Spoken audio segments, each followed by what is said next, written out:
Feel like we're in the future right now. Do you feel it? Yeah. Feeling something. It's magical, man. These goddamn mosquitoes, man. Oh, yeah. That's what I'm feeling, man. That I do see, brother. That I do see. These mosquitoes ain't got no regard to like borders, territories. You know what I'm saying? Nothing. Your flesh is they flesh. You know what I'm saying? I on my long list of things that I want to ask God when we get to heaven, I gotta ask him about mosquitoes. I have to. That is on the list. And believe it or not, that's it's hot. cockroaches. Cockroaches, I'm not really. They bother me. They around, you know, whatever. But what do they do though? They don't do anything other than carry disease and be nasty. And they said they'll like survive. They can survive a nuclear fallout. They can literally just chill out. Is something. Maybe they're here for like people to respawn back into the cockroaches. You know what I'm saying? Since they'll be here. You know what I'm saying? Some niggas gonna be cockroaches, dog, when it's all said and done. So some basically, this was designed like the worst people is to come back and they become fucking cockroaches. Okay. Speaking of, shout out to A Bug's Life, man. Great film. Yeah, second Pixar film ever. Right after, and they had to follow that shit out of the. Had to follow up Toy Story, so that's why people don't talk about it as much. But what a banger! I remember. I don't know if you told me this or I've seen it on social media about Bug's Life and how they were that lesson that the what was he, a grasshopper? It was a grasshopper, right? The yeah. Mm-hmm. That like the social construct thing, like if they don't work, then we have to work and we have to get our own food, and who wants to do that? So we got to keep them under us.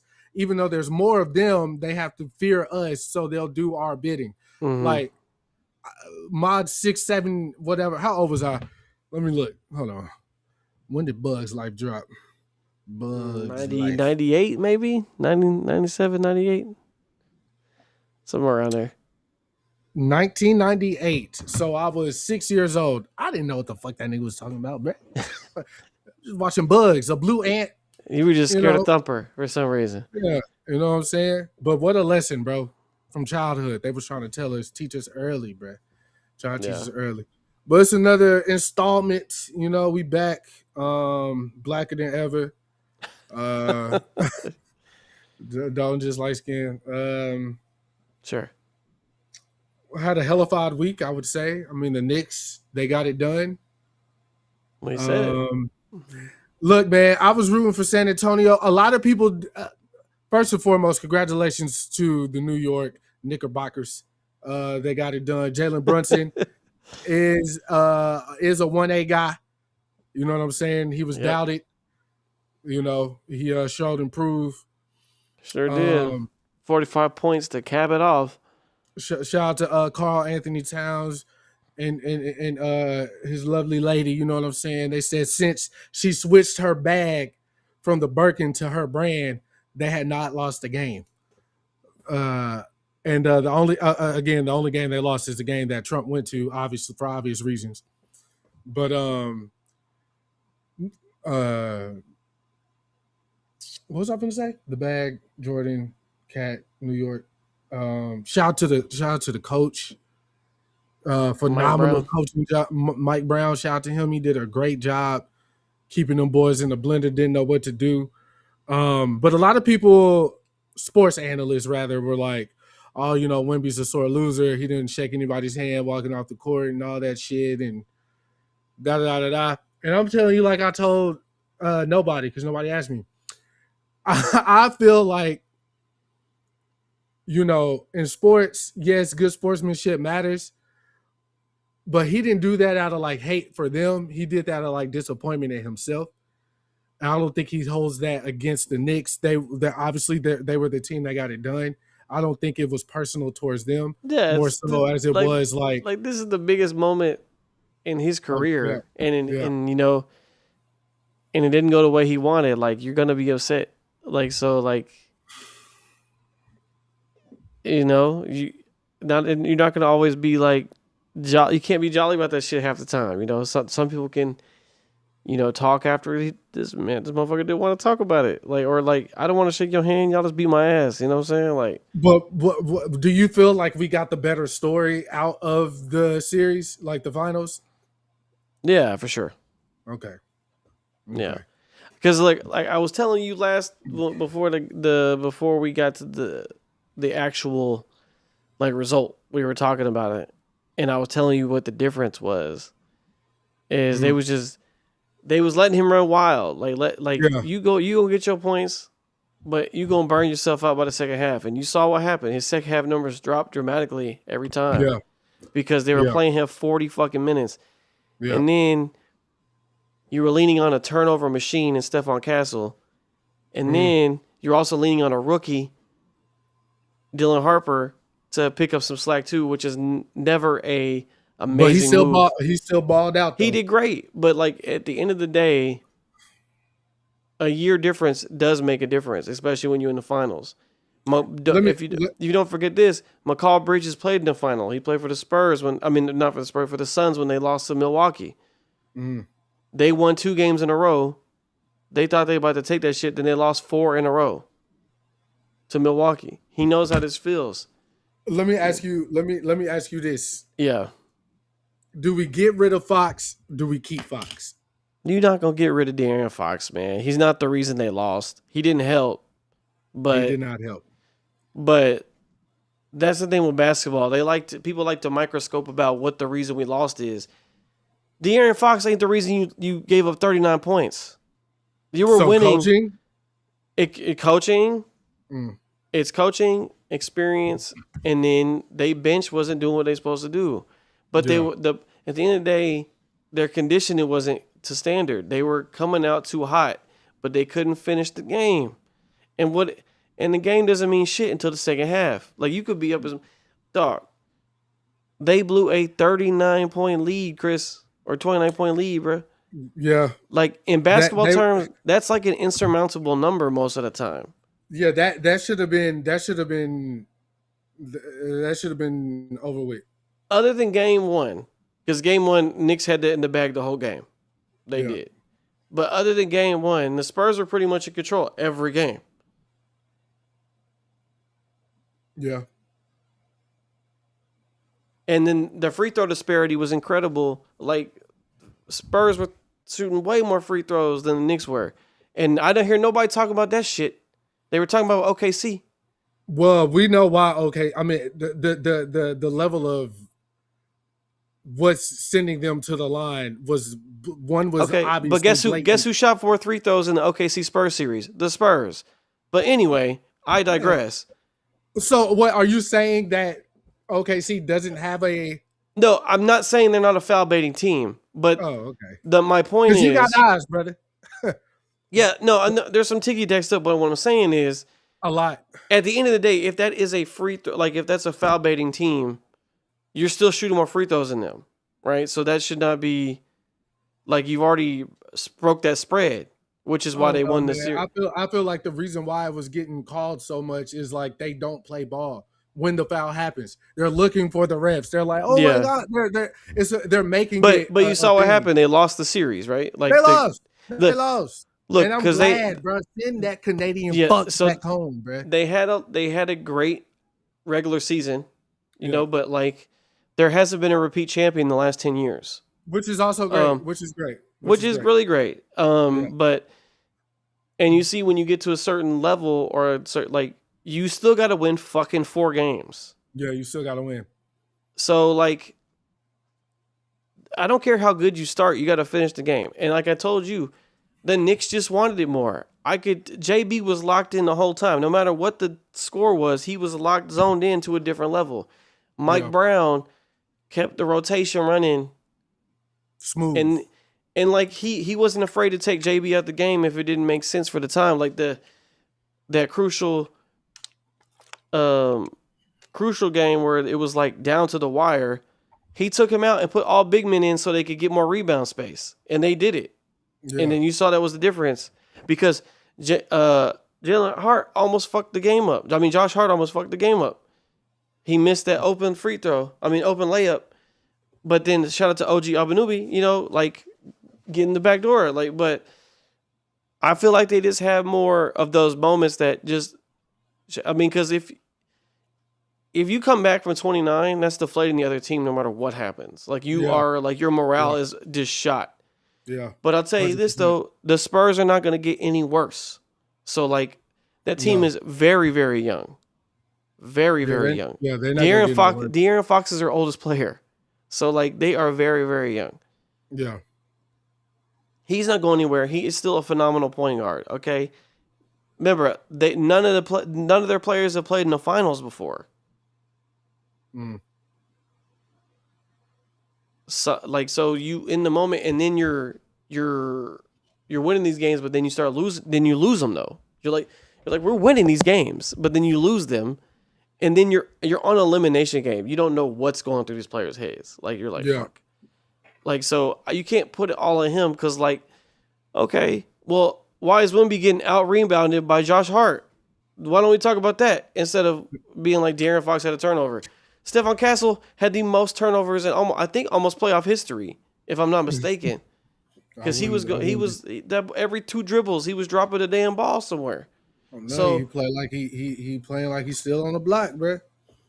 But you can either learn from it or not. They'll definitely get it together. They'll definitely be back, and they'll definitely win one. I mean, 100%. It's the Spurs, man. That program has pedigree. Yeah. Regardless if Pop's in the chair or not, like that, they have a pedigree of championships. I've seen them win 5 of them. I've seen it, and I've seen them play in. Tim Duncan and them have won 5 championships. I thought, they didn't win with Kawhi in San Antonio. Yes, they did. They sure did. They beat LeBron. So that's 6. He did. Kawhi did beat them boys. Yeah. So Kawhi has 2. Kawhi has 2. Tim Duncan has 5. I've watched the Spurs. Wait. Did that happen? Did that happen correct? What? He won with the Spurs. Yes, and then but he was injured. Yeah, he left. Season. He left like 2 or 3 years later, and then won in Toronto. And ended up Toronto won that one, which is still the craziest. Shot I've seen. That's the crazy, that, and then the craziest one and done season of all time. Like, yeah. That shot is still like the craziest shit I've ever seen in basketball. Crazy game on the line, and you notice Joel Embiid ain't never been back to that moment again. Like never been the same because he literally deflated a man's career off of that. Never been the same. He won an MVP and they didn't get past the first round. Bro, what are we talking about? Never been the same. Old Burner Boy couldn't get it done. But again, shout out to the Knicks, man. They deserve that. New York looked like they call it Gotham City, and that's what the fuck it looked like. I tweeted, "This city needs a hero." I do have one thing to say though that really bothered me. What's up? Is that I don't know if you saw this. They were sitting down with Shaq and them after JB and his dad were sitting down with Shaq and them, and then before Jalen can even say anything, his dad was like, "Don't get it twisted. Patrick Ewing's still the best Knick of all time." Did he say Patrick Ewing or did he say he said fuck. I don't think he said Pat. Maybe he did say Pat. Yeah, he said yeah. Either way, what a way to shit on your son's fucking moment.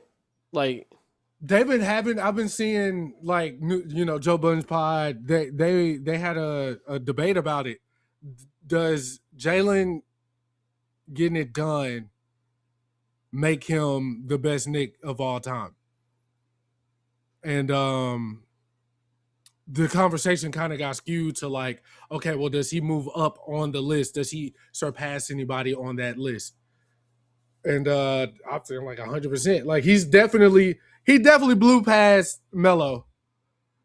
Yeah, has to. And he definitely blew past.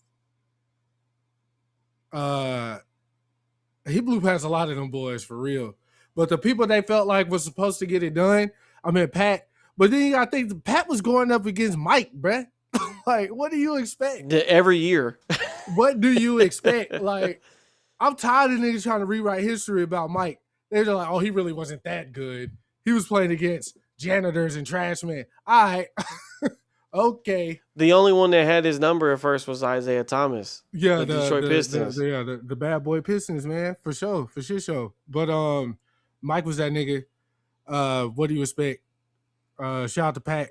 Though. But I mean, I like you don't. Like that's not something to bring up in your son's interview. Like just like yeah. It was distasteful. Like my son got it done. You know, that's what he came here for, and we did it together. Like you don't even have to bring up the greatest argument. Like it's fine. But like, well, that conversation had been happening in New York though. Like, yeah, if I JB understand. gets it done, what does this mean for his legacy? For his all career, I'm gonna say is this. All I'm gonna say is this. They haven't had a championship since 1973. Okay, they haven't had championships in 1973. Patrick Ewing couldn't do it. Melo got him to. Melo didn't even play in the fucking finals. Okay, not even a fucking finals, bro. Jalen Brunson tasted the Eastern Conference Finals. They lost, but it was like, you know what, we'll be back. And sure enough, he was back, and they went to the finals, and they won it. Okay? Yeah, New York is going crazy. And then to stamp it all the way, Chris, he scored 45 points in the deciding game. Yeah. Him.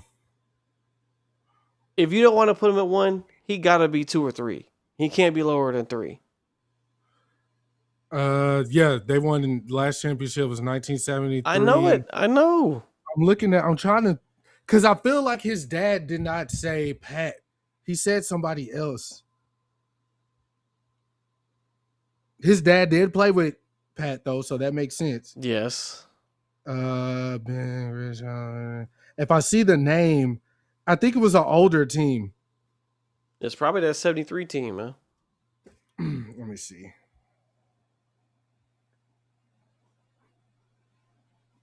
But dog, that's crazy. 1973. The last time they played in the finals was 1999, Chris. Oh, Phil Jackson was on that team. Maybe it was it Walt? Walt Frazier? No, I don't think he said Walt Frazier. It don't matter who he said. Because the fact of the matter is 1973. Yeah. My dad was 13 years old when that happened. My dad is 66 years old.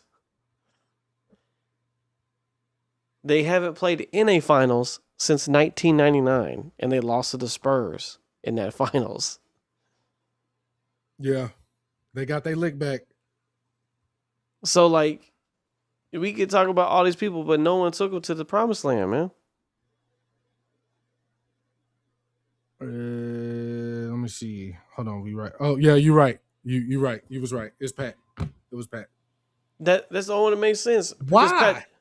Because Patrick Ewing. I know Pat was him. I know he was him. He was the guy. But I know he was him.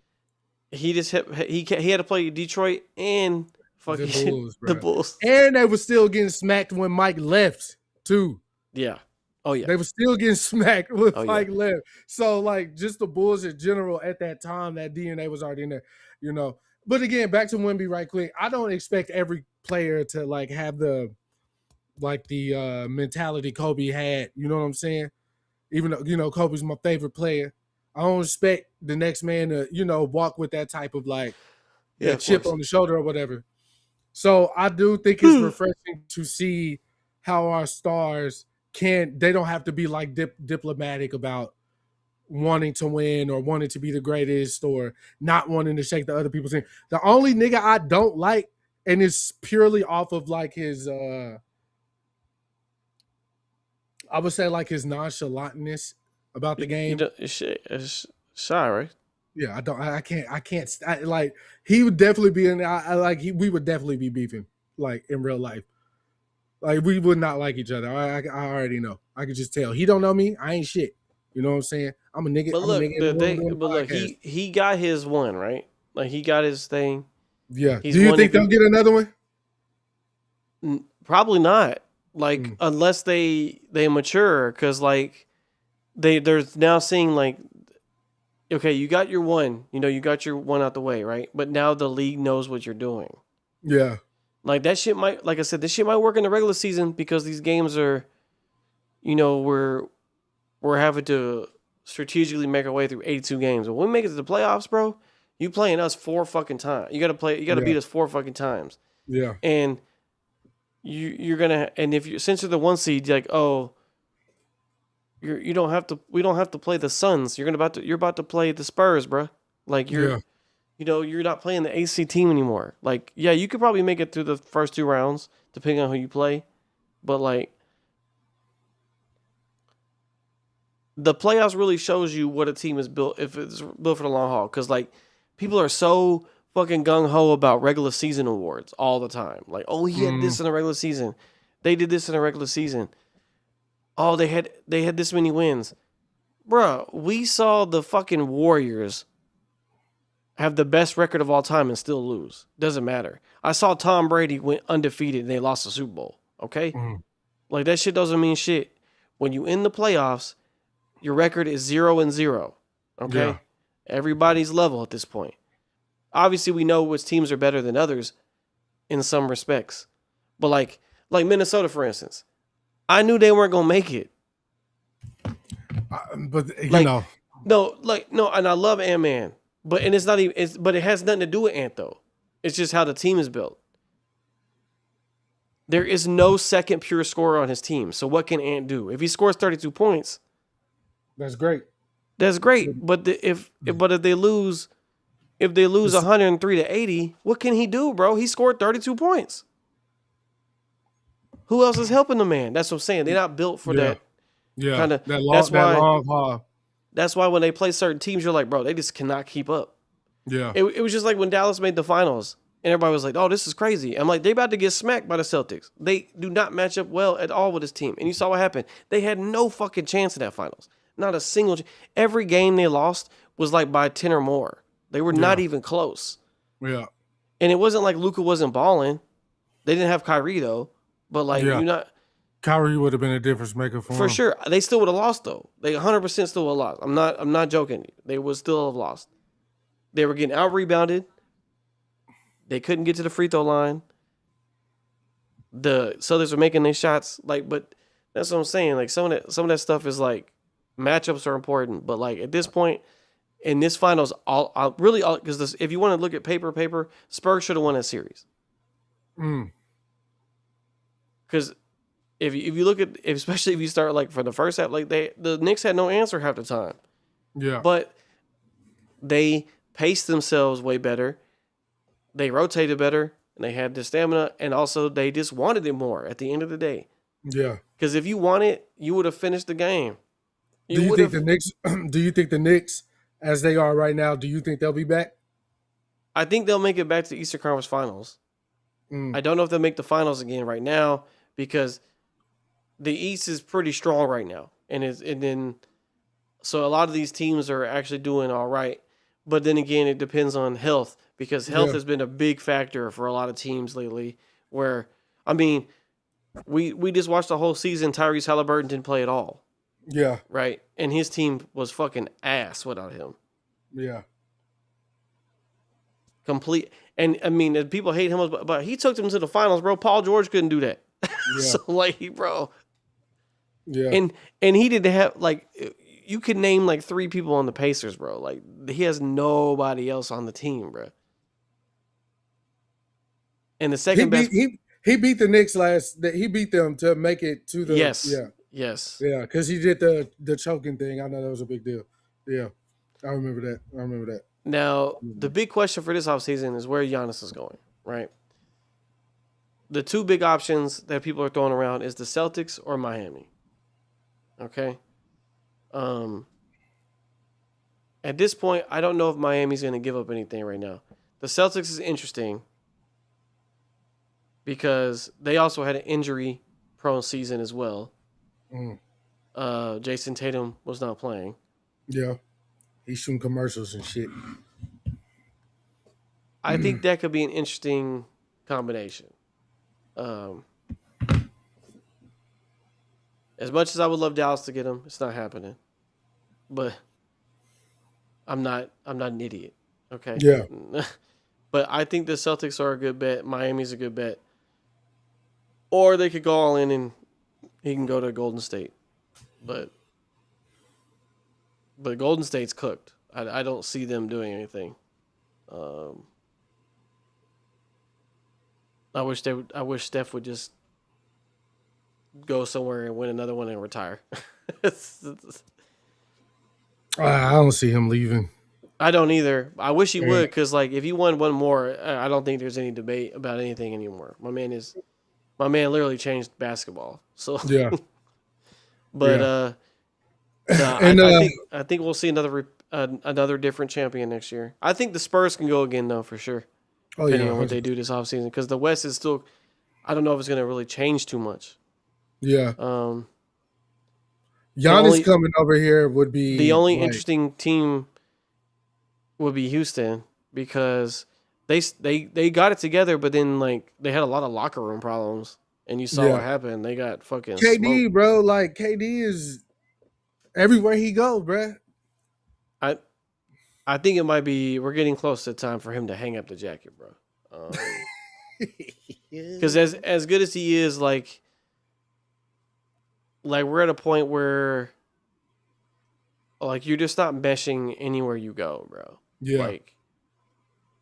Like something happens, and then like you have to like burner account. You have all this controversy every season about burner accounts, or like you not liking somebody, like. And I mean, don't get me wrong. I mean, he helped them make it to the playoffs, but then they got swept, bro. Like, at some point, like, yeah, we'll see. It's gonna be. It's gonna definitely be more interesting on the East, I think, as far as like power dynamics. I think the West is gonna be pretty much the same. Yeah. I do know Minnesota better do something, or else. And out of there. He gonna be out, and then also they're gonna get bad in a hurry. If you don't help the man out. So I don't know what they can do. But switching gears right quick, I want to just say RIP, man, to Tay Keith, man. That was fucking out of nowhere, bro. Fucking out of nowhere, bro. I think Ridge texted us, which is crazy because he don't even have social media. So he had to be on YouTube or some shit when he got the information, but YouTube. I don't know where else he would get it from. Yeah. So rest in peace, man. It was a welfare check at his place.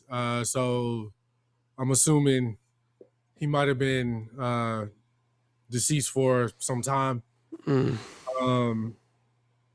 don't know years the cause. Old, man. Yeah, crazy. Don't know the cause, but it always leans one way. So unless he has some underlying health issues that were not public, which is obviously his prerogative. But rest in peace. The man definitely made an impact in music. Yeah. Worked with everybody that you could think of. Definitely stamped for sure. Stamped definitely himself. Stamped his tag coming right behind the Metro Boomin Want Some More wave. Yeah, like that, like stamped, bro. Yeah. He wanted to actually retire from producing and become a teacher of sorts. Went back and got his degrees, college degrees and stuff like that. So he had a bright future ahead of him. Obviously, he was great for the game. I mean, RIP to the man. You know what I'm saying? Like, definitely, his work gonna live on though. We can't miss one of his beats. Not even if they tried. So, rest in peace to Tay Keith, man. Yeah, it's just these random ones, man. Like, yeah. The one, yeah, you know. But on a positive note, though, sticking to music, I don't know if you saw this, but Anderson .Paak was doing a movie with his son. Yeah. Oh yeah. Did you see the trailer for that? I think I saw a trailer. Oh, I saw a clip on Twitter the other day. I don't know if the movie's actually out yet, But it definitely looked interesting, and I want to see it. Anderson .Paak definitely got the chops. I brought that up because we were just talking about, like, I don't know if what were we talking about, like musicals or something? Yeah, and you said you would want to see Anderson .Paak in one. Yeah.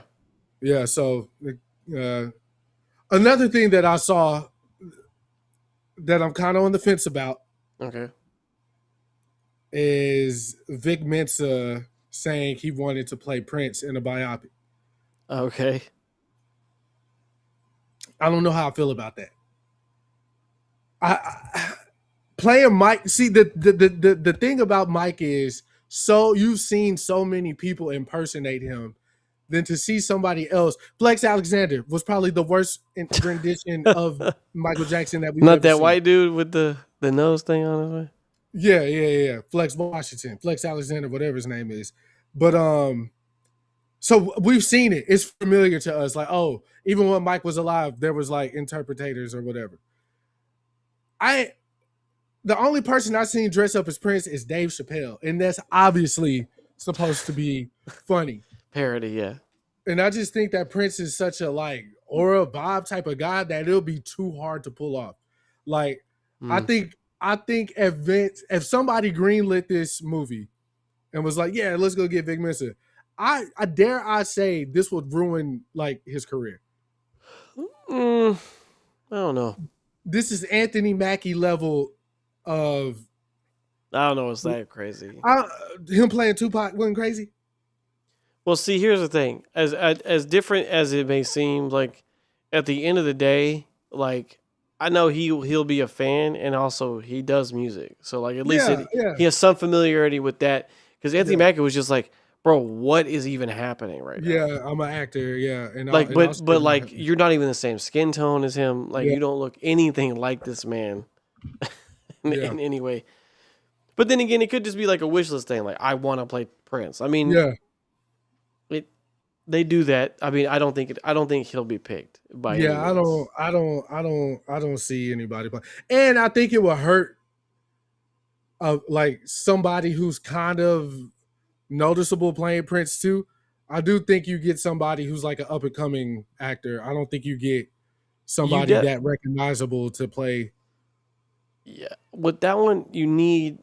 Yeah, because I think that one you need like real acting chops for sure. Yeah, because it was so different than Michael, man. Like, yeah, you got to nail that flamboyant thing. You got to nail the. He had way more subtle, like, and then like just so much sass and just like spiciness to him.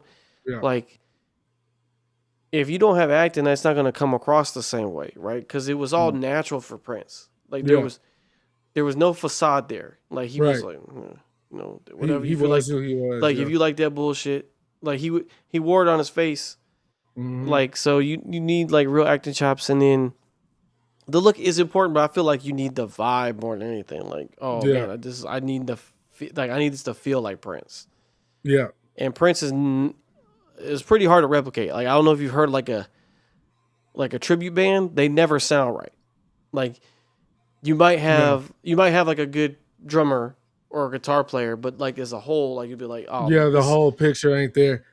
Yeah, it's just, I will honestly say the best like tribute I've seen was probably for D'Angelo. Mm-hmm. That was at the Grammys. Yeah, that Bilal guy, I never listened to him. Oh, that was before. His man, like, though. Yeah. I ain't never listened to him like on purpose. I'm sure he's been featured on a Kanye song or something. Yeah, a lot of Common. He's in a lot of Common. Yeah, because he was in the Soulquarians with like Mos Def, Talib Kweli, Queen smoked Latifah, that shit. Yeah. Smoked it, bruh. Smoked it. But one last thing on music, and this kind of political. It's more for Black people than around the rainbow, so to speak. Can I listen? So, as you know, Target was one of the first corporations to do away with the DEI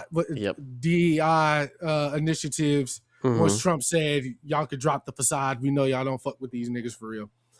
And people got upset with Target. They Oh, yeah. rightfully so. They boycotted, hurt them in their pockets. Target definitely felt that. I go into look. Shit, I almost got a little ahead of myself. I have been taken to Target against my will. Okay, at least 3 times in the last 2 months. So they tied you up and took you to Target. Exactly what happened. My room contractor, you know, she went to Target. She went to Target. I had to go. We were looking for something. I was like, you know, I'm not finna just let you spend my money any kind of way you want to. I need to know what we buying. Didn't buy anything out of Target. I did buy something out of Target. I bought some lotion and I bought some vitamins. Okay. But that was it. That's all I bought out of Target. I did DoorDash some Skittles from there too. That's sick. But they're the only ones that got the sour berry Skittles. Okay. Needed those. So I'm guilty, you know. But like I was saying, I boycotted for as long as I could. You're the problem. You're the problem, Chris. Yeah, I know I'm the problem. I crossed the fucking picket line, man.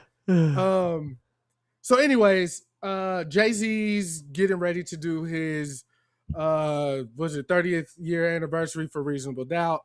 Yeah. He's gearing up. We saw the Roost picnic. He's got Madison Square Garden. Think he's going to Paris. Think he's going to Cali. Do these big shows. And he's dropping the vinyl for Reasonable Doubt. He's got the original cover. Then he's got like an alternative cover. It's supposed to be like 2 to 4 new songs added on there as well. I'm assuming from that era. And of course, Black Twitter is like, yo, he's always the first one. He's always the one. He's always the one. And while I understand that argument going back to the Colin Kaepernick position for, you know, Jay-Z to even start throwing the Super Bowls, kind of had to speak on the current standings with the NFL and their black players, or what was going on in the world at that time. Yeah. So kind of, if you want to say Hov stepped on the Kaepernick thing to come up, get the Super Bowl, and then turn around and put prominent black or people of color on stage, it's like, you know, because for a while, we know what the Super Bowl used to look like versus what we've been getting these last few years with Shakira and J-Lo, and I think there was another artist. The Super Bowl in Miami was the first one they did. And Rihanna, we had The Weeknd. Was The Weeknd him too? Yeah, I'm sure I know that. I know people didn't like that particular performance. But it was the pandemic, man. What do you expect? Anyways, people were upset. Across the picket line. I personally have the vinyl sitting in a Target cart on their website. I have not pressed pay yet. I am going to press pay because I want the vinyl. Yeah. But where do you kind of stay? Oh, the caveat to this is every artist has a deal with Target when it comes to their vinyls.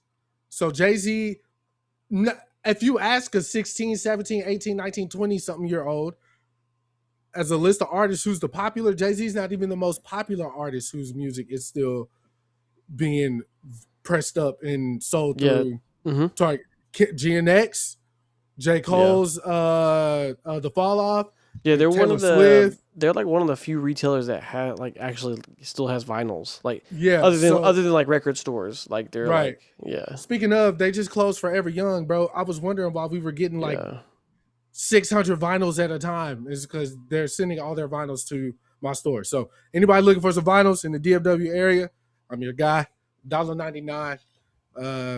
25% off Tuesdays on Senior Day. 55 and up. Bring your mom. Anyways, artists, like Don said, artists are going to Target because Target is one of the only big retailers that are still pressing up, shipping out vinyls.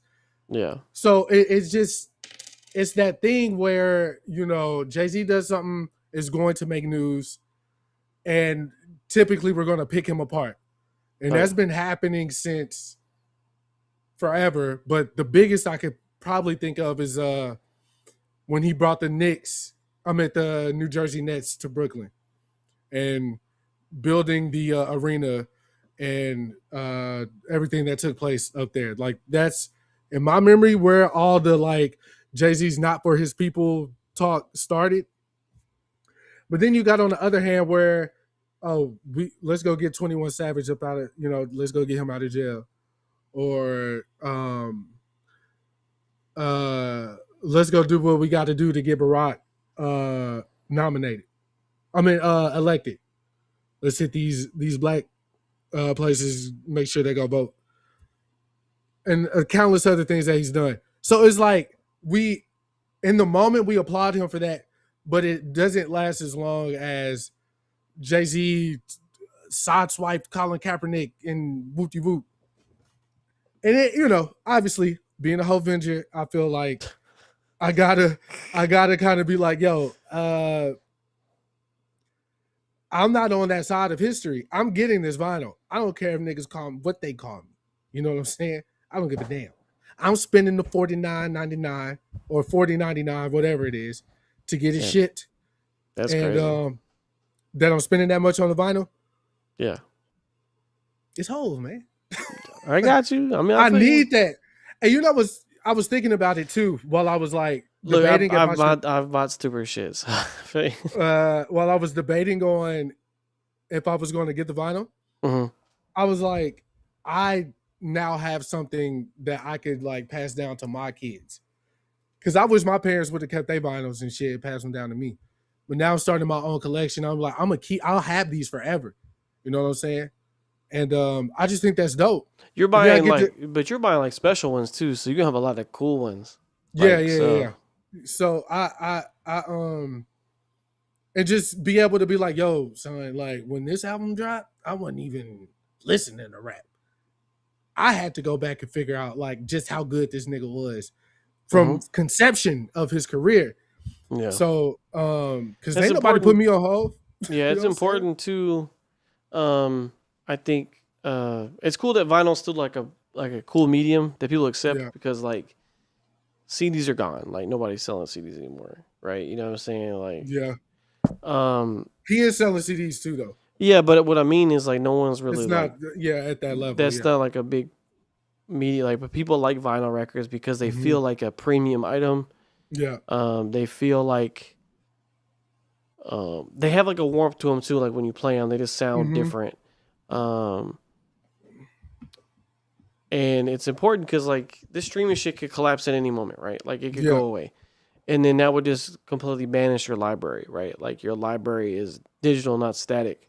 So the more vinyl you have and things like that, the more you could preserve like literally the albums that you're in love with.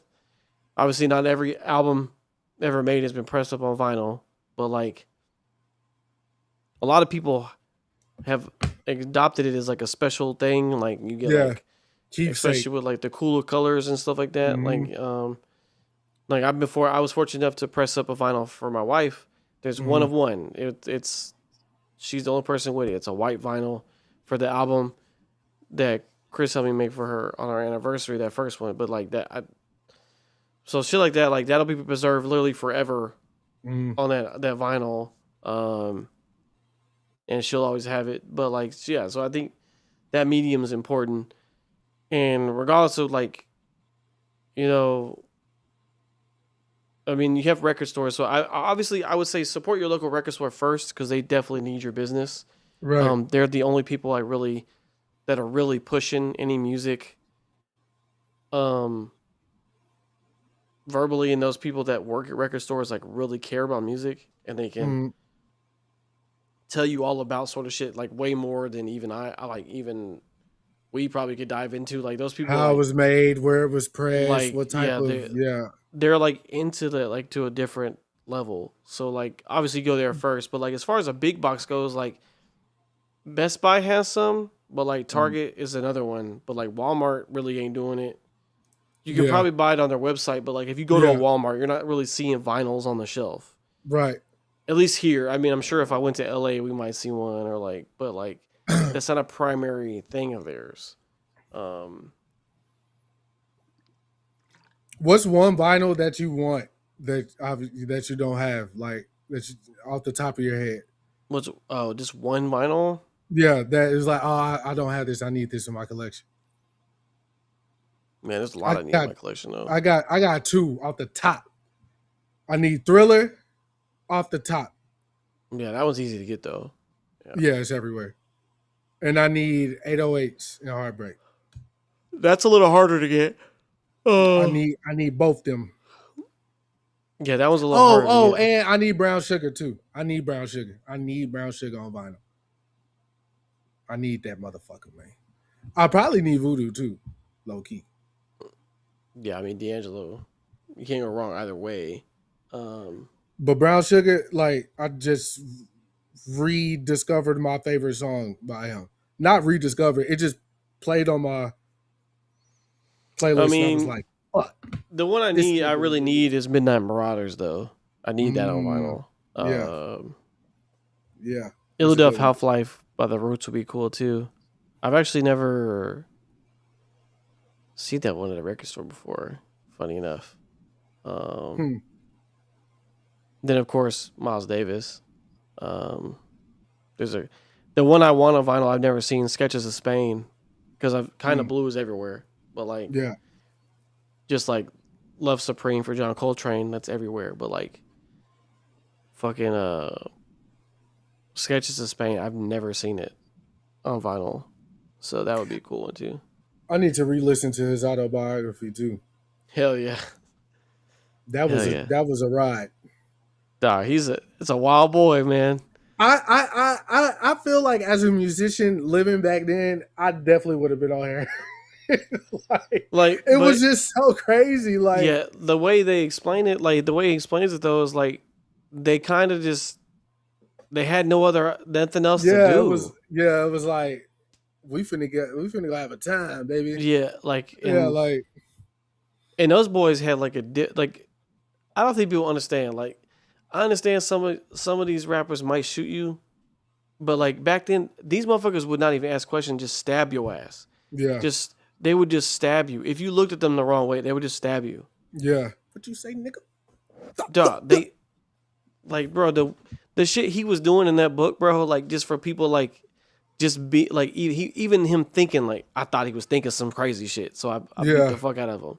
Like you're like, bro, you play the saxophone, like you know what I'm saying? Like, what type of time is you on, man? But I mean, it's a trumpet. But either way, like you play an instrument, but like I'm telling you, these boys ain't soft. You thought because people made fun of the Isley brothers in that outfit. I'm like, bro, them Isley brothers would have fucked you up. I'm telling you right now, all 13 of them, man. They would have fucked you up, bro, as a unit. Yeah. But no, I definitely do. I know, like, I think about that period in my mind. Yeah, insane. It's just dark. Like, everything is like dark lit. Like, I just know it was a different feeling. It's literally going outside with one street light on. That's the vibe type shit, like of the whole. Like, and I'm even thinking up until like I don't know who came first. I'm pretty sure Ray Charles was popping before. I'm pretty sure it very close though. Very close, but because that was like, yeah. That whole time was dark. Yeah, nigga, no, it's the same time, 1950s. Oh, yeah. Okay, yeah. Nah, nigga, I would have been. Nights like this, I wish. Bro, just like they had fucking legends, man. Like, yeah, and they all was on dope. Dog, every one of them. You had John Coltrane, Miles Davis, Ray Charles, Stevie Wonder. Yeah. Remember, Stevie Wonder been in every decade. James Brown, man. James Brown, the Godfather, bro. 60s was when the stuff started to brighten up a little bit. Then the 70s when it got real fun. Yeah, 70s when it got real fun. But the 50s was rough, nigga. No, bro. Every reimagining or telling of that time, it was like depression, bro. Well, they say darkness. Yeah, darkness. It was that Casey and JoJo song from Life, or not the Wyclef song from Life. That was like one of the saddest songs I ever heard in my life, bro. I don't want to see these niggas getting old.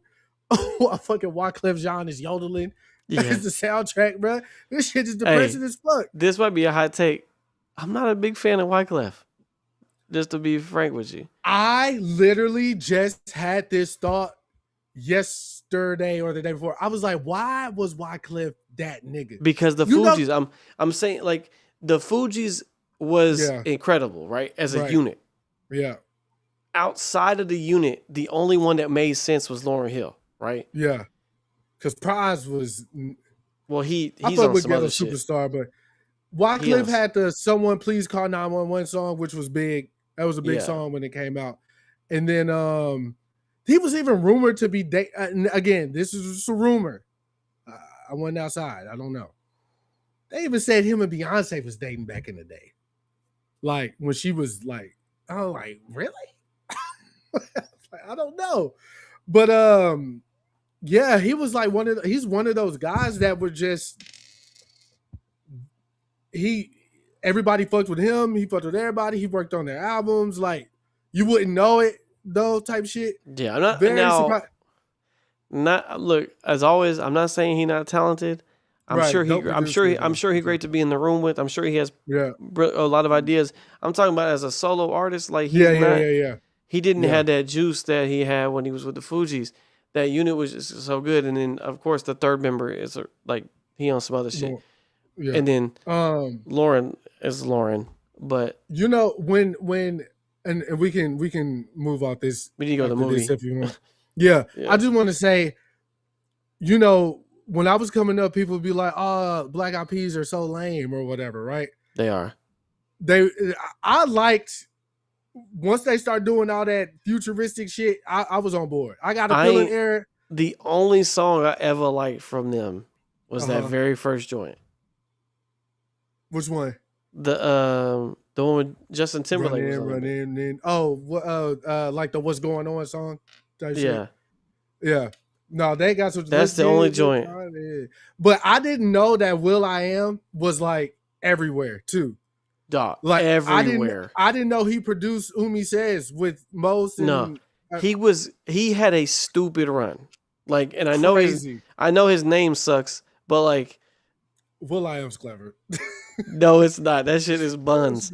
But he was doing shit like, and I like, and anytime he's done an interview, like I like the way he talks about the way he makes music or whatever. Like, yeah, I would never deny, because I mean, as the Black Eyed Peas is a group, I know it's not all him, because like I've seen his hip hop work is awesome. Like a lot of it's like real fucking good. Even his pop shit, Fergie shit was hard. Yeah, Fergie shit. See, Fergie was the best part of it, honestly. Like, she can't sing, but they put everything they had behind her. But she made records though. Yeah, you know she had some records, bro. Records. Because Fergalicious is crazy. And that beat is so hard. Like London Bridges is crazy. Yeah, that's Polo. He did But that record is crazy. Yeah, no, they had records. OMG for Usher was crazy too. Yeah, exactly. I love that song, bro. Like Will.i.am was everywhere, bro. Fire. Shout out to Will.i.am, bro. Yeah, for sure. I mean, yeah, his work's undeniable, but I don't fuck with the Black Eyed Peas though. I understand. I get it. Definitely not. I guess you 2000 and late, Dalton. I guess I am. Well, anyways, we went to the movies last night. Yeah. And Dalton, you know, he put me on, I ain't gonna speak politically correct. He put me on one of these K-pop movies, you know what I'm saying? I was like, man, what is not this, accurate, because it has like several races in the movie. For sure. Different races, but he put me on. He said, "Yo, we gonna go see this, man." I was like, "Man, what, nigga? Daughter get kidnapped, nigga? I seen Taken, bruh, but not like this, nigga." No, oh my god, no. This was pure adrenaline, just from like minute 15 on. If you haven't even at least 10% testosterone, you're gonna be fucking with this movie, bro. No, this shit like had me at the. Okay. Yeah, it was great. All right, so and the shit was dubbed from niggas like me who don't like to read. Yeah, it was like a mixture. It was a good mixture. Yeah. But we'll get into it. So this movie's been getting like it came out in 2025 in China. It was a Chinese film. Funny enough, with a Japanese director. I'll get into him in a second, but it got its U.S. release just last week, and it's gonna have a short little run. But it's been getting a lot of praise, really good reviews. Shot up the Rotten Tomatoes board like crazy. Like it's just been getting a lot of good press that you don't usually see for like a martial arts film, especially in between, like when Toy Story's about to come out and like shit like this, and like so it even getting. But right now it's kind of good for like these small films, like because it was a session and the back room's kind of making the waves. Like I think that kind of gave it a little boost. But it's called The Furious. Definitely, I know it's not like a big major release, but like after watching Kill Bill, I was like, man, I could go for like a good kung fu martial arts movie. I don't need no deep plot. I just need them to beat motherfuckers up. And now I would say the trailer doesn't give too much away. Like honestly, like it's a way different film than I was expecting. Even if you read the synopsis, like you're not even gonna think about what really happens in this movie, because essentially what it is there's a reporter who's researching a child trafficker who's kidnapping children, and she's trying to find where this at. She goes missing, so her husband's looking for her. In the midst of all that, there's another guy, and his daughter gets kidnapped, and their paths converge, and they try to work together to find the daughter and the wife. It's essentially what it is. And even in the movie it says somewhere in Southeastern Asia. That's all it says. We don't know what city this is in. There's the main actor, what's his name? Ji, I think. His name is like Ji. I don't want to butcher his name. But yeah, Ji Miao is that's the main guy, and then the reporter's husband, he's Thai. His name is Joe Taslim. He's in a lot of stuff actually. He's in The Raid, which is playing behind me. He's in the new Mortal Kombat movie as Sub-Zero Noob Saibot. So you've seen him, but he's Thai. The director is Japanese. Then the main villain is a new up-and-comer. What is his name? Joey Iwanaga. He's Japanese as well.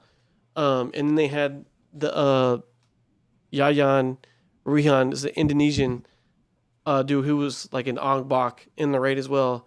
He's in a lot of martial arts movies just as like a guy, but he's the guy with the bow. Are we talking about the nigga with the bow?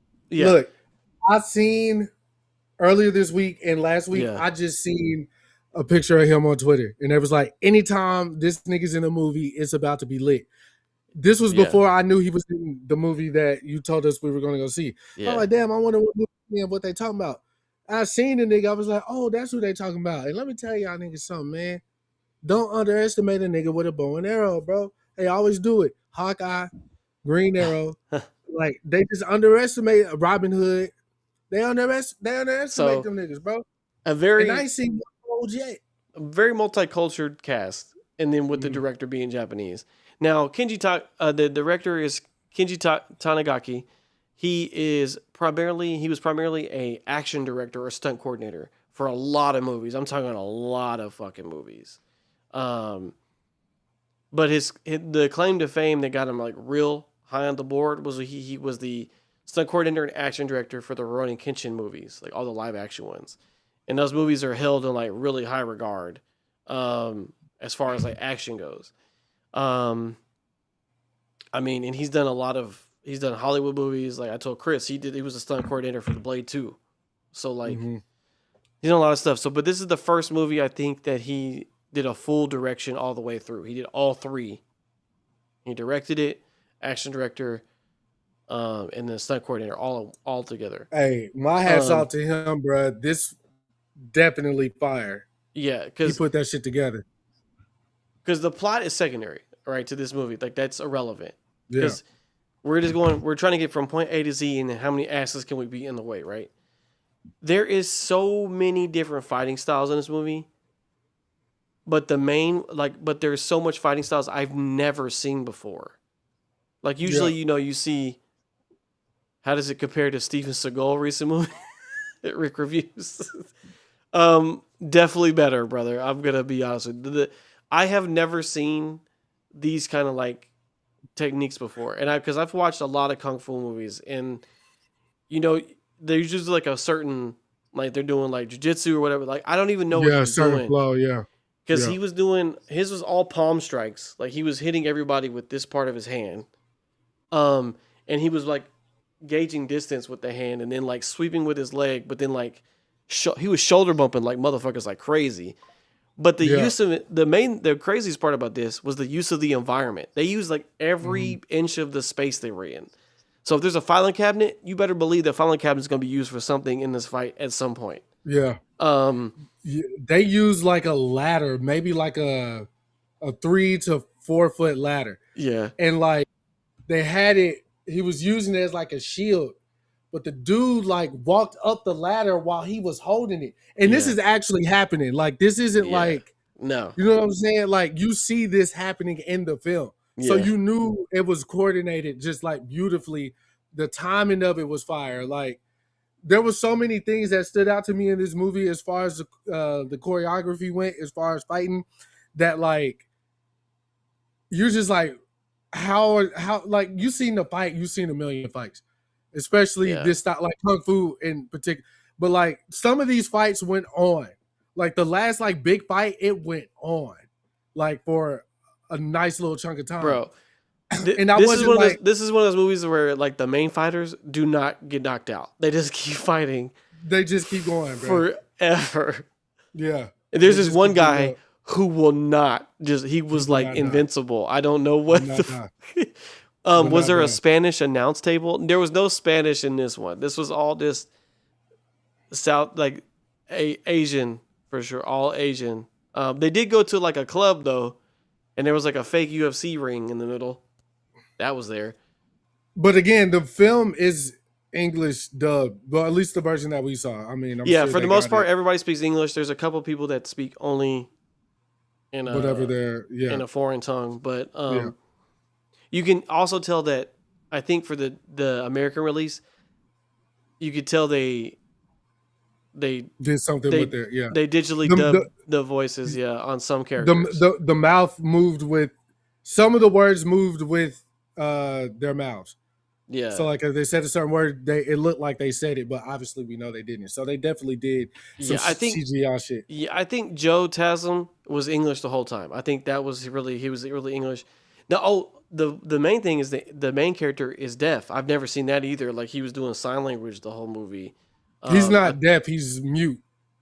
Oh yeah, mute. But I thought that was cool. That was fire. Because the actor's not, so I was not expecting that part of it, but that was cool. You should definitely check out the trailer. It doesn't give anything like you can't really tell what's going on in the. Can you play the trailer or no? It will get flagged or something. I can play it, but it's just gonna be like a lot of noise for the audio. It's just gonna be like because but yeah, but see all that dubbing and stuff is like that adds to the appeal for me, like the charm of like martial arts movies, because like I don't need like a soliloquy from these motherfuckers, right? Like I need him to be like, I'm about to beat your ass. I'm like, hell yeah, beat his ass. But there is some gruesome deaths in this movie. It is definitely not kid friendly. There is a part where he gets a hammer, and boy, let me tell you, he fucks people up with that hammer. There are some gruesome injuries in here, and whenever the main villain awakens, that part is insane. When he awakens, it's crazy. But because you were just talking about like, oh, this dude's about to get murked, and I was like, nah. I was like, because this actor, Joey Iwanaga, I'd be like, bro, I've seen him in a lot of Japanese films, and he's always like doing some action stunts. So I was like, he about to do something, and then sure enough, he walked in that room and turned to a different level. The final fight is absolute insanity, though, complete insanity. and it just keeps escalating to, like, to a different level. There's so many like close Yeah, calls. Like, dog. obviously you're rooting for the protagonist in this film, which is the father and the husband of the reporter.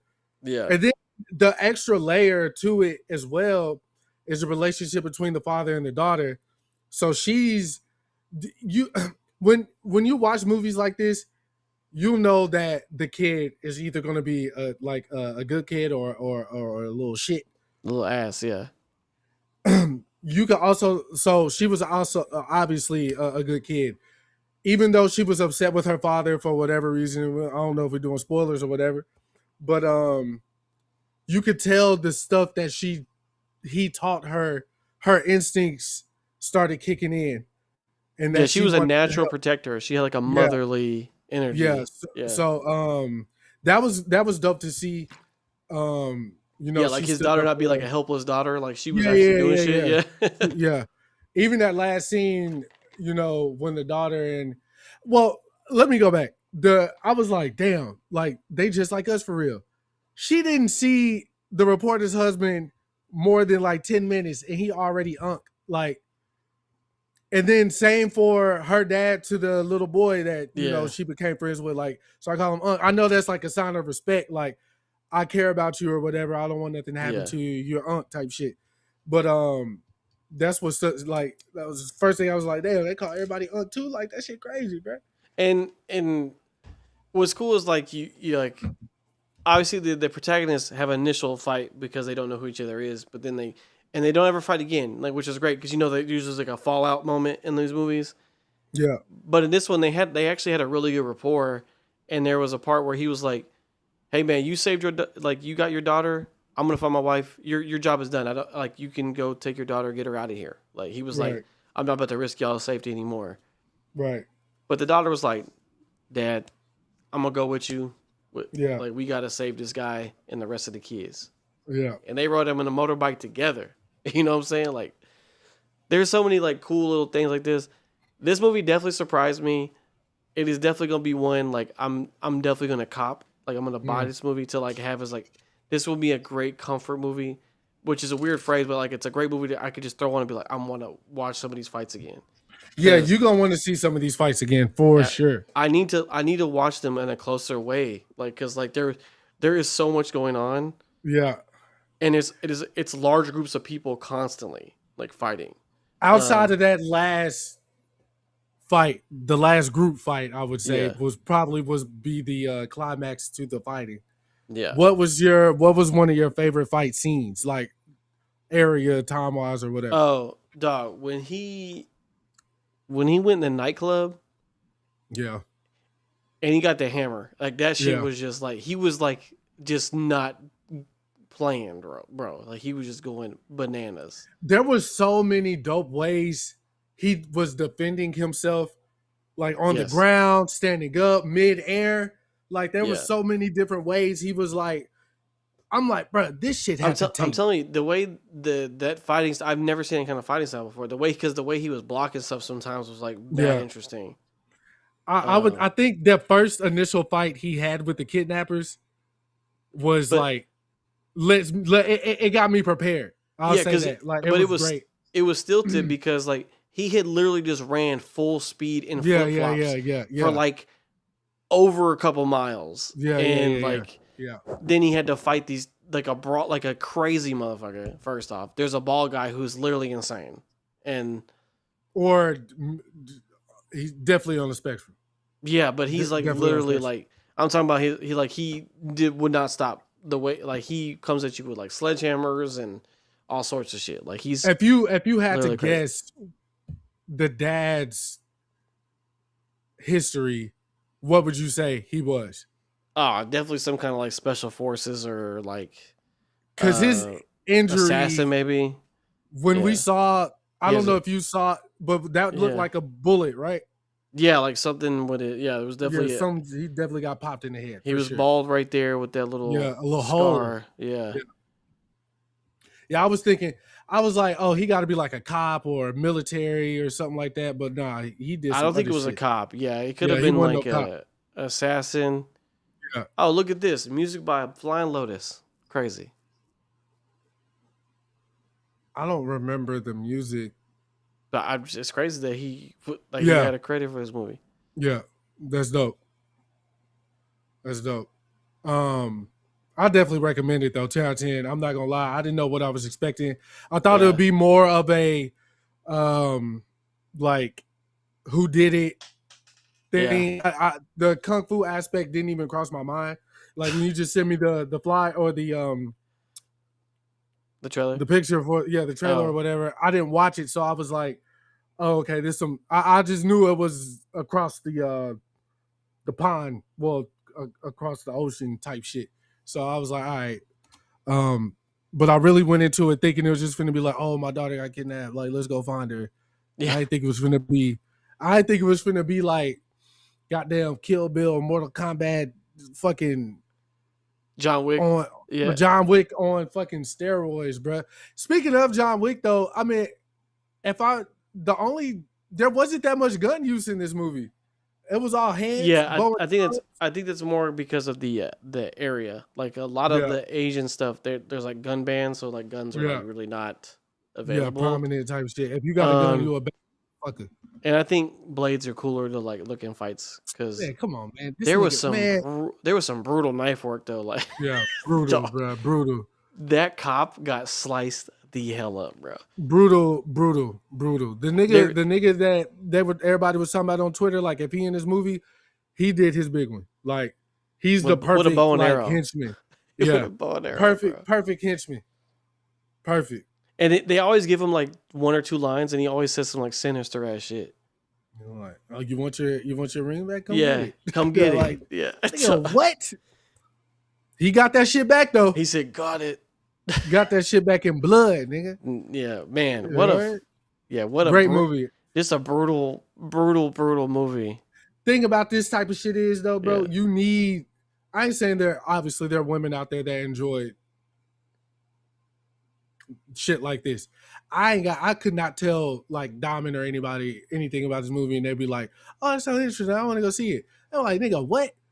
Like maybe Diamond because she's crazy, but anybody else, I'm like, "Yo, no, this nigga like flipped off a building, landed on his feet, cat style though," and they really did that. No wires, nigga. She'll be like, "Shut the fuck up." Like, I'm telling you, this shit is beyond me, bro.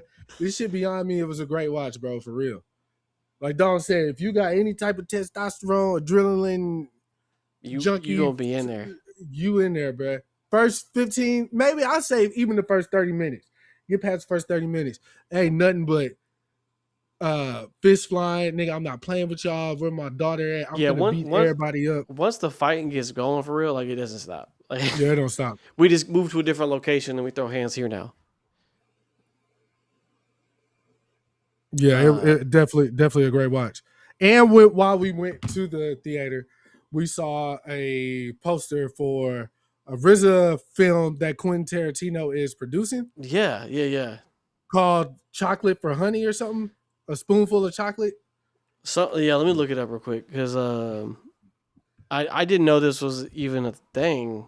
I haven't seen any information on this. One spoon of chocolate. I think the RZA had went on Joe Rogan and I watched part of it, and I think that's where I first heard him. It says it was released already though. It says it premiered at the Tribeca Film Festival in 2025 and was released in the United States on May 1st, 2026. I have never heard of this movie. Your boy in it too. My boy. Shameik. Oh. Yeah, main character. Shameik the Freak. Yeah. Oh, RJ Seiler's in it too. I like RJ. I don't know who that is. Yes, you do. He was the Blue Ranger. He was the Blue Ranger. Yeah, that's my dog. Yeah, and he was in The Harder They Fall. Fuck with him. Yeah, I fuck with him. Yeah, what is this? How can I watch this somewhere? I'm gonna look it up real quick. I already know the music fire. Oh, gotta be 100%. Yeah, you can watch it on Apple TV right now for $9.99. It's available. Kanye released a deluxe version of Bully. Lauryn Hill is on there. I'm gonna check that out. Oh man, Shameik Moore being the main character is kind of making this a little. You don't like rough for him? me. No, bro. He's weird, bro. Like I don't. I mean, as an actor, I know he. You know, not even as an actor, not really. He doesn't change up too much. Like he doesn't have a lot of range. I think his voice acting for Miles Morales is good though. Yeah.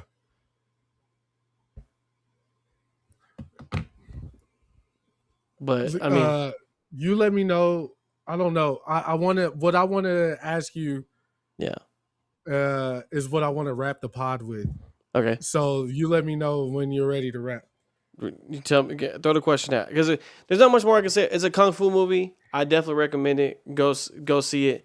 And if you can't go see it, please just get it immediately once it comes on streaming. Like just go watch it.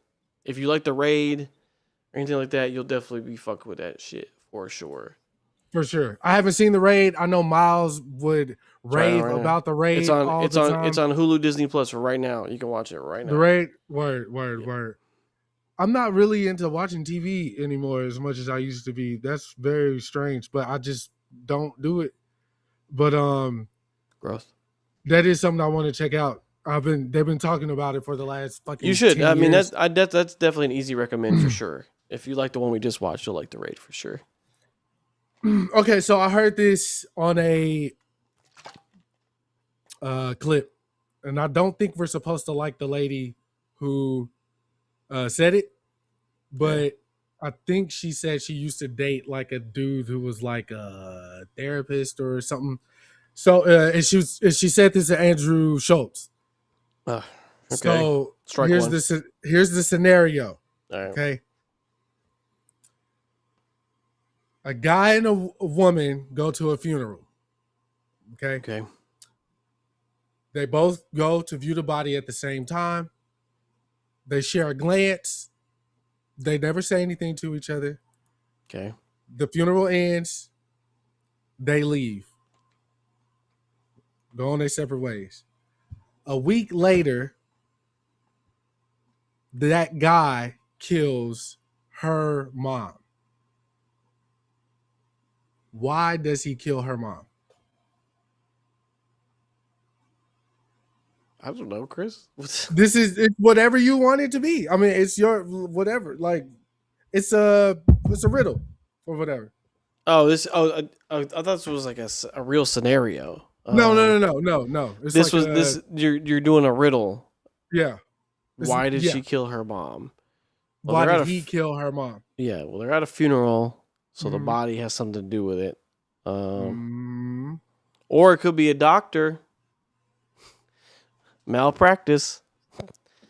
I don't think it's that though. That's a little obtuse for a riddle. I don't know if it's a riddle. It's something though. There's a point to why I asked you this though, and your answer is a part of the point. Okay. However you answer is a part of the point. So why did the guy that she only seen one time at this funeral share the glance? Why did he kill her mom a week later? It's a little dark. Yeah, it is very dark. Yeah. I don't know. I can't think of like a suitable answer in my head. Other than it has something to do with the body that the funeral they went to, but and sort of. Let me know when you ready for me to. Just tell me because I don't know where this is going. I don't even know what's going on right now. He killed her mom because he wanted to see her again. Oh, okay. So the thing behind one of those, okay. Yeah, the thing behind it is depending on how a person answers determines if they're a sociopath or not. Oh, okay. Yeah, okay. It's one of those things. I asked one person other than you this.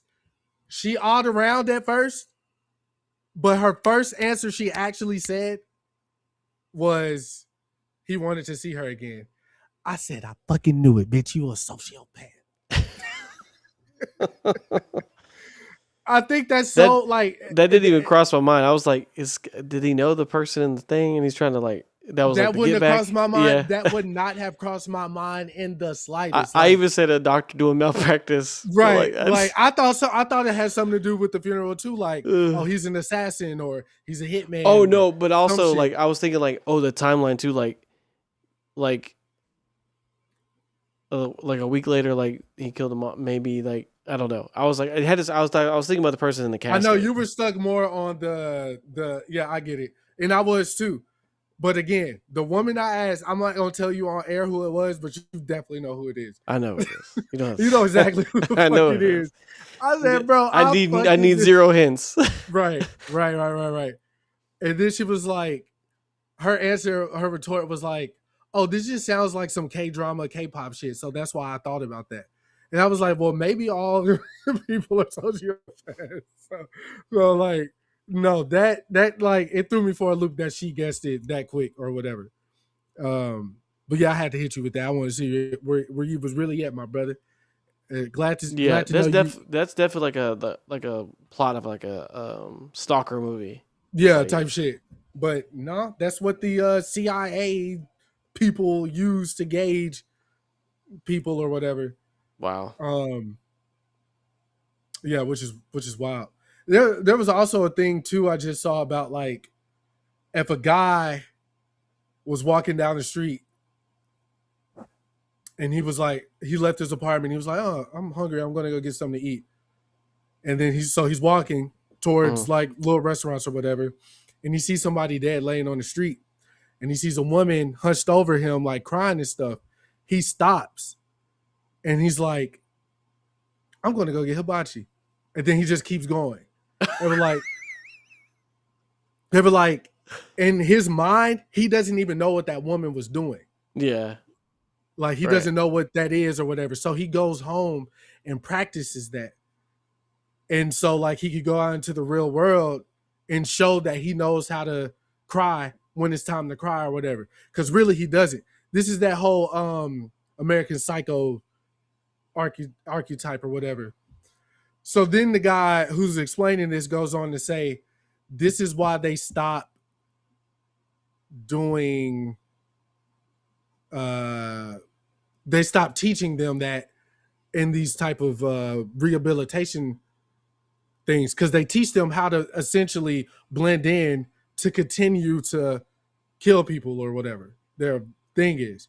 And it's just some shit you don't think about. Like I would never think like, when you send somebody to rehabilitation, essentially you're teaching them how to not get caught doing what they're doing, how to like blend in with society or whatever, how to be functioning like psychopath. It makes sense if you really think about it.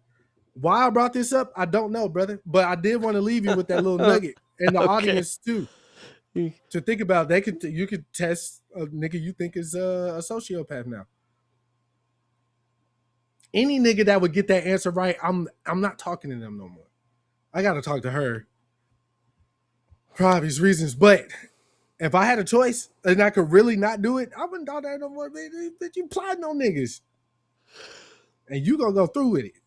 That sick little twisted, demented brain. Hey, did you start X-Men? Is it out? I thought it was out. I'm pretty sure it's out. I know it was this month. Did I miss it? Oh. I'm pretty sure. I might be release date July 1st. I'm like, bro, what are you talking about?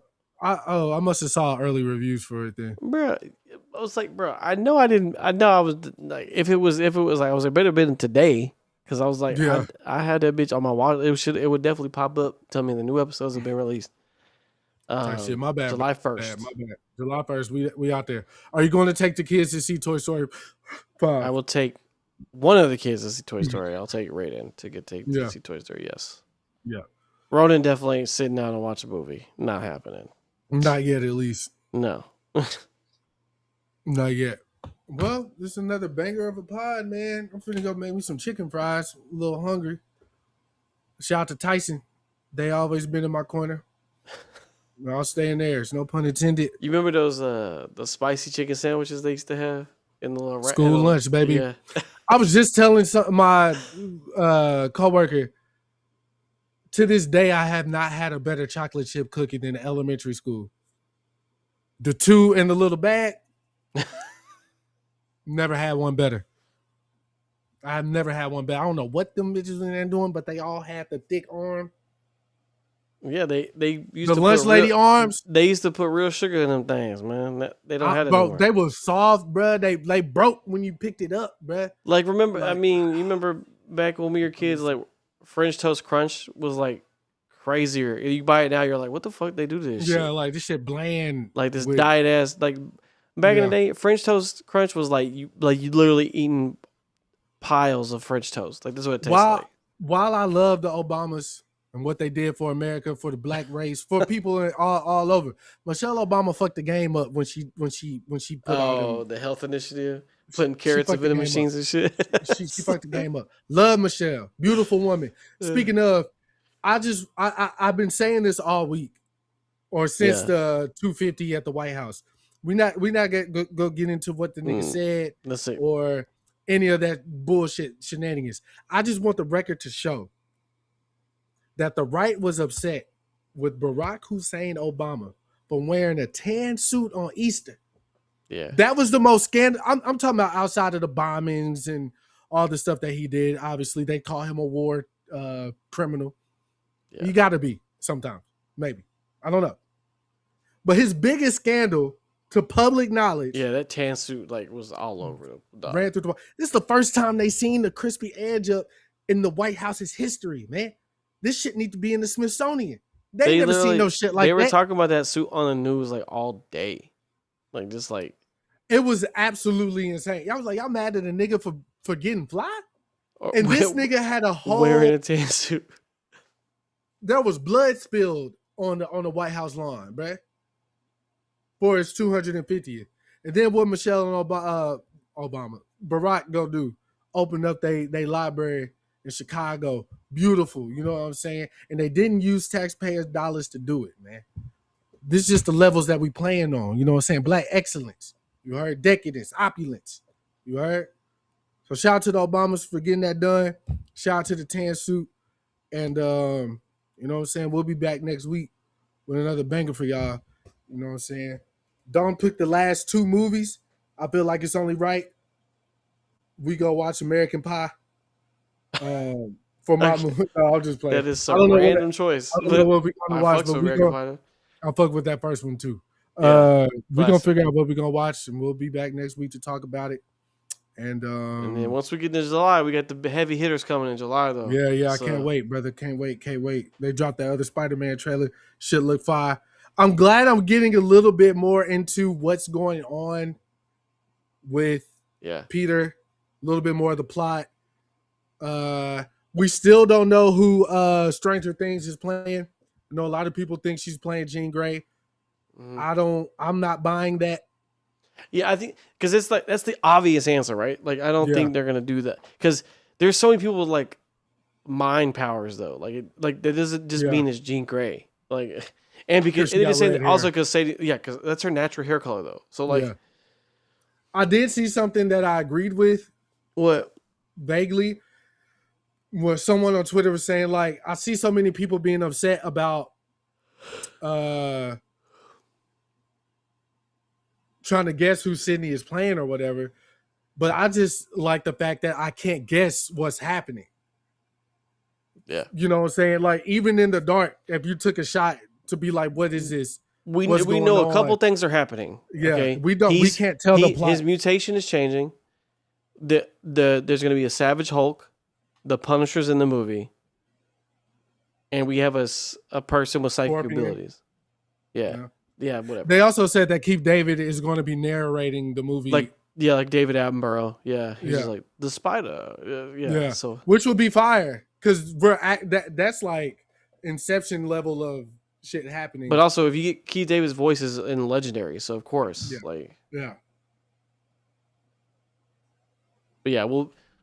But July's gonna be a lit one, man. Can't wait. Until then, happy Juneteenth. Yep. I'm black and I'm proud. My son made a Juneteenth flag out of popsicle sticks. Turn up. Type shit. What's the colors he used? The red, green. And yellow, yeah, the red, the green, the yellow, and the white. Yeah, that flag hard. I need to actually get a T-shirt and wear that for Oh, the the 4th of Westchester July. neighborhood too put them up as well around the Oh, corners. dope, Yeah, over here. dope. I need to get a Juneteenth. I need to get that black national flag T-shirt. But anyways, next week, y'all, we'll be back.